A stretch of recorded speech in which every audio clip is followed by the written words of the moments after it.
Strengthening Faith 20.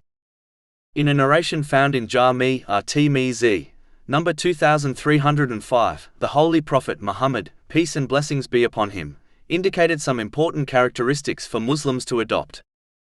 The first is that the best worshipper is the one who avoids the unlawful. This includes avoiding all forms of verbal and physical sins. It includes fulfilling the commands of Allah, the Exalted, as abandoning them is unlawful. It includes avoiding using the blessings one has been granted in sinful ways. In addition, a Muslim must never obtain and utilize unlawful provision, such as wealth, as this will cause all of their righteous deeds to be rejected, as the foundation of good deeds must be lawful. This has been indicated in a narration found in Sahih Muslim, number 2342.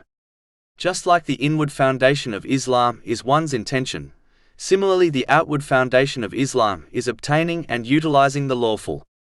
A Muslim should avoid doubtful things, as this often leads to the unlawful.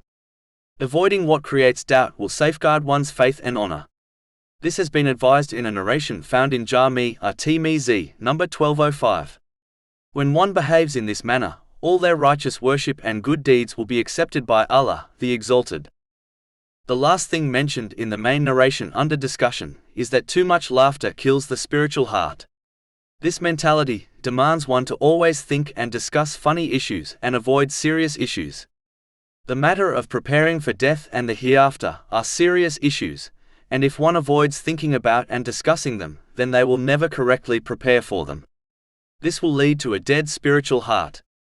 A Muslim must be cheerful and optimistic in order to make others feel comfortable, but they should avoid adopting a constant joking attitude, as this attitude leads to vain and even sinful things.